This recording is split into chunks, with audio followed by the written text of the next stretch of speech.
मल्लिका विशाल को देखते देखते कहती जा रही होती है, तुम्हें होटल राजमहल में मौजूद 120 गेस्ट्स को पहले यहां से आजाद करवाना होगा, तभी तुम यहां से आजाद हो सकते हो।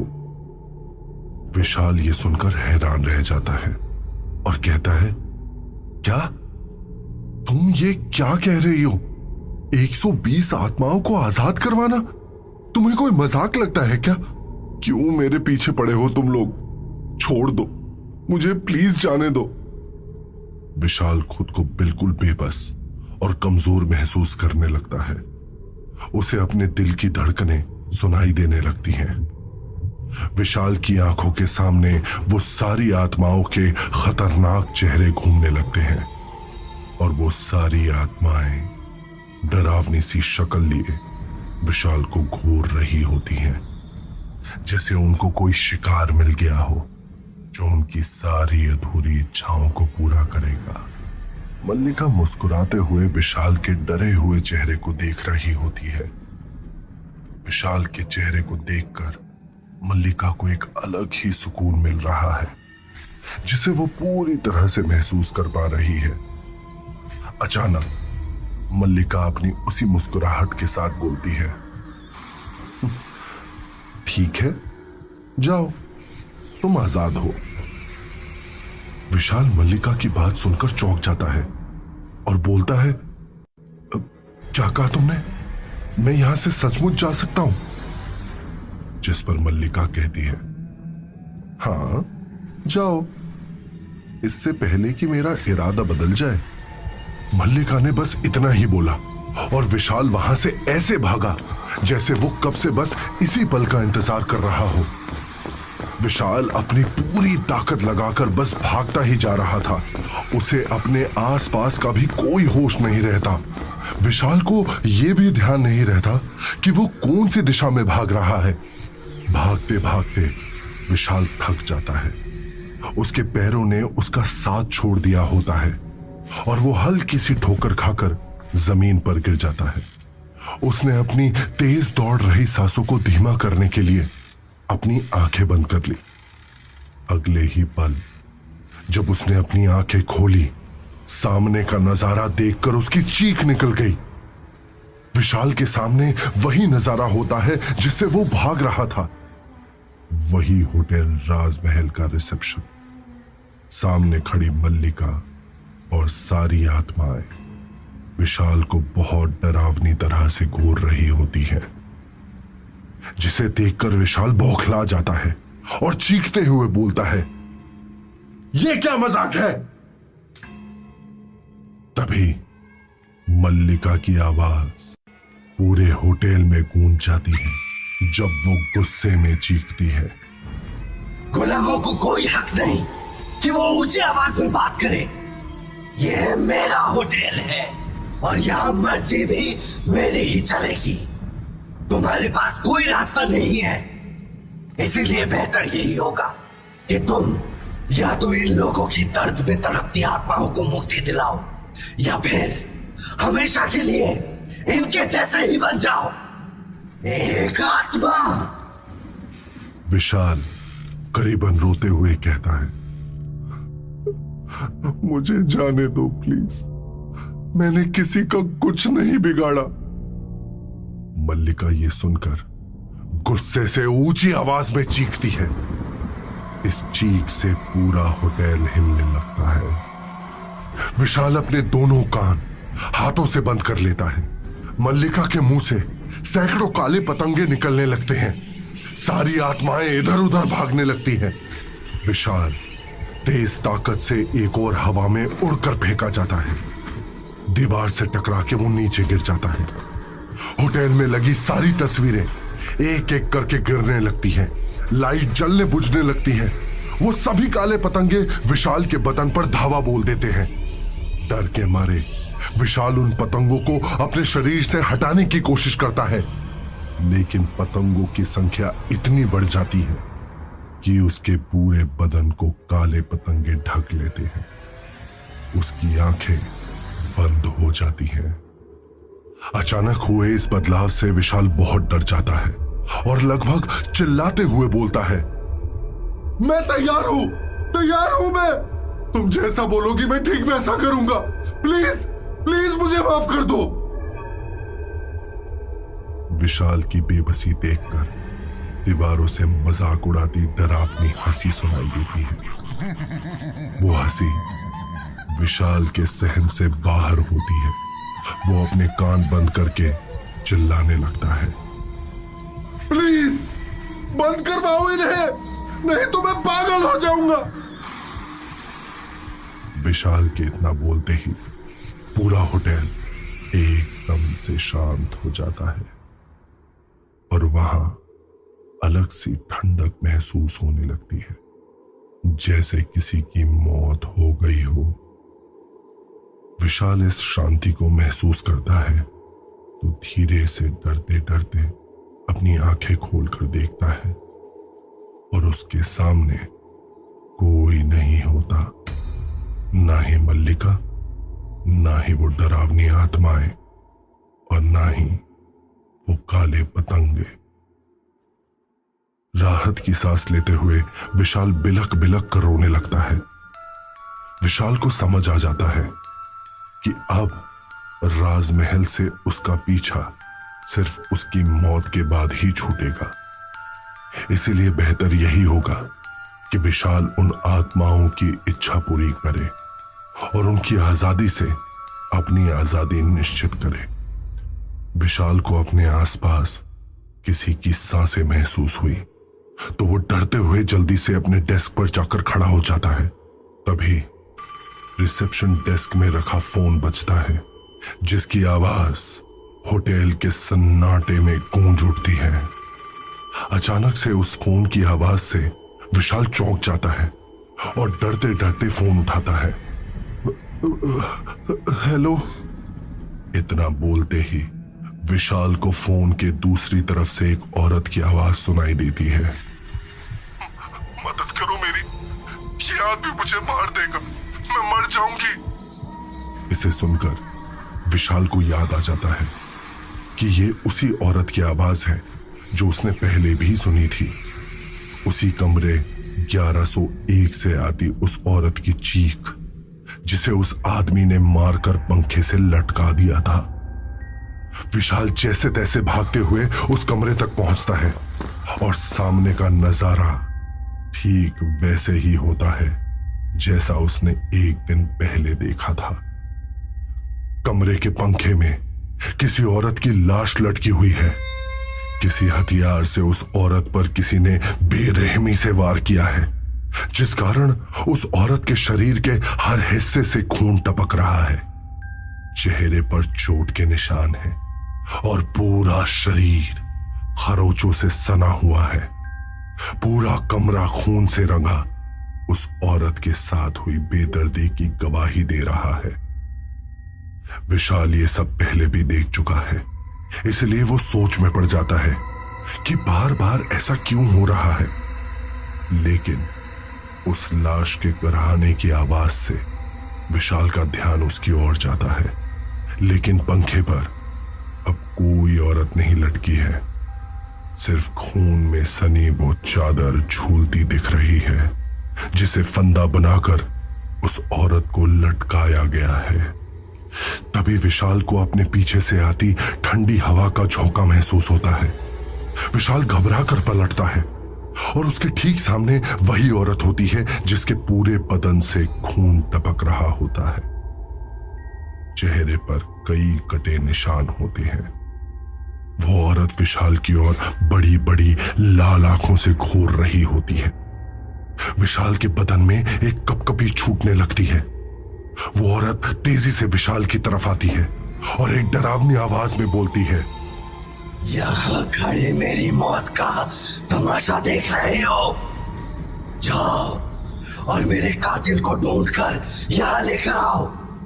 विशाल दहशत में उस औरत को देख ही रहा होता है जब अचानक से वही औरत पंखे पर लटक जाती है। इससे पहले विशाल कुछ भी समझ पाए, उस औरत के करहाने की आवाज उसे सुनाई देती है। जैसे ही विशाल पलटकर उस औरत की तरफ देखता है, वो औरत चलने लगती है। पल भर में उसकी टंगी हुई लाश धू धू कर जलने लगती है। उस औरत की चीख से पूरा कमरा गूंज उठता है। विशाल जल्दी से वहां से भागता है। तेज सीढ़ियां उतरकर वो रिसेप्शन डेस्क पर आता है। डर के मारे उसके हाथ पैर फूल गए होते हैं। वो सोच में पड़ जाता है कि कहां से उस औरत के गुमनाम कातिल को ढूंढ कर लाए। तभी एक ठंडी हवा का झोंका उस तरफ आता है और रिसेप्शन डेस्क पर रखे रजिस्टर के पन्ने पलटने लगते हैं। विशाल का ध्यान उन पन्नों पर जाता है। विशाल जल्दी से रजिस्टर के पन्ने पलटकर उस पर लिखी डेट 14 मई 2015 वाला पन्ना खोलता है और रूम नंबर 1101 के सामने लिखा नाम पढ़ता है, राकेश हुड्डा। नाम के सामने एक मोबाइल नंबर भी लिखा होता है। विशाल जल्दी से उस नंबर पर फोन लगाता है, लेकिन उस नंबर की सेवाएं बंद हो चुकी होती हैं। विशाल झुंझलाकर रजिस्टर नीचे फेंक देता है। कहां से लाऊं इस राकेश हुड्डा का नंबर? कौन है ये आदमी और कहां रहता है? तभी रिसेप्शन डेस्क का एक दराज अपने आप हिलने लगता है। ये देखकर विशाल घबरा जाता है, लेकिन दराज का हिलना बंद नहीं होता। विशाल डरते हुए उस दराज को खोलता है और उसके अंदर से एक कटा हुआ हाथ बाहर निकलता है, जो कि जगह जगह से जला हुआ है और बचे हुए हिस्से में सूखा खून दिखाई दे रहा है। इस कटे हुए हाथ को देखकर विशाल की चीख निकल जाती है और उसके पैर अपने आप ही डेस्क पर पहुंच जाते हैं। वो कटा हुआ हाथ उंगलियों पर चलकर विशाल से दूर जाने लगता है। कुछ देर बाद विशाल हिम्मत जुटाकर उस दराज को बंद करने खड़ा होता है। जब वो दराज बंद ही कर रहा होता है, उसे दराज में बहुत सारे पन्ने दिखाई देते हैं। विशाल वो पन्ने निकाल कर देखता है। वो पन्ने होटल में ठहरे गेस्ट के पहचान पत्र होते हैं। किसी का ड्राइविंग लाइसेंस होता है तो किसी का पैन कार्ड। विशाल जल्दी से उन पन्नों को पलट कर देखना शुरू करता है। सभी पहचान पत्र कोनों में जले हुए हैं। तभी विशाल की नजर पड़ती है एक ड्राइविंग लाइसेंस पर। यह किसी और का नहीं बल्कि उसी राकेश हुड्डा के ड्राइविंग लाइसेंस की कॉपी होती है। विशाल की याददाश्त में राकेश हुड्डा का चेहरा एक फोटो की तरह कैद है। उस रात विशाल ने इसी आदमी को उस मासूम औरत को मारकर लटकाते हुए देखा था। तभी होटल की बड़ी सी घड़ी एक टन की आवाज करती है। विशाल घड़ी की तरफ देखता है। ठीक 3:30 बज रहे होते हैं। होटल में हर तरफ से जलने की बू आने लगती है। विशाल जल्दी से बाकी के पेपर्स दराज में रखता है और राकेश हुड्डा का पहचान पत्र लेकर होटल से बाहर की ओर निकलने लगता है। जैसे जैसे वो आगे बढ़ता जा रहा है, उसके पीछे आग की लपटें बड़ी होती जा रही हैं। पूरे होटल में आग लग गई और 120 लोगों की दर्द भरी चीखें चारों तरफ गूंज गई। आम दिनों में शायद विशाल इस आग से डरकर भाग गया होता, लेकिन आज उसकी चाल में एक मकसद और सोच में एक इरादा है। सूरज सर पर चढ़ाया है। वहीं रोडवेज की एक बस आकर रोहतक के मेन बस अड्डे पर रुकती है। कुछ यात्रियों के उतरने के बाद विशाल भी उसी बस से बाहर आया। बिना समय गवाए विशाल ने सीधा राकेश हुड्डा के पते पर जाना वाजिब समझा। विशाल एक गली में दाखिल हुआ और एक घर के सामने रुक गया। उस घर के दरवाजे पर एक बड़ा ताला लटक रहा है। तभी विशाल को पास ही में एक छोटी सी दुकान दिखी। विशाल भागते हुए उस दुकान की तरफ गया और उस दुकान वाले से पूछा, भाई साहब, ये सामने वाले घर में रहने वाले कहां हैं? दुकानदार ने विशाल को ऊपर से नीचे देखा और बोला, थाने। ये सुनकर विशाल हैरान हो गया और बोला, थाने? दुकानदार ने विशाल को घूरते हुए कहा। नए हो क्या यहां? अरे अब सीनियर इंस्पेक्टर थाने में नहीं रहेगा तो और कहां जाएगा? सामने का वो बोर्ड नहीं पड़ा क्या तने? तब विशाल का ध्यान सामने टंगे बोर्ड की ओर गया और डर के मारे विशाल ने अपने पसीने पोंछते हुए खुद से कहा, बस अब इसी की कमी थी। एक पुलिस वाले को कैसे ले जाऊंगा मैं होटल? विशाल, ज्यादा सोचो मत। विशाल के एक कान से उसे जोरदार आवाज आई और तभी दूसरे कान में आवाज आई, वरना तुम्हारे पास समय भी नहीं बचेगा अपनी जिंदगी बचाने के लिए। उन आत्माओं की बातें सुनकर विशाल चौंक गया और हां में अपना सर हिलाते हुए निकल गया पुलिस स्टेशन की ओर।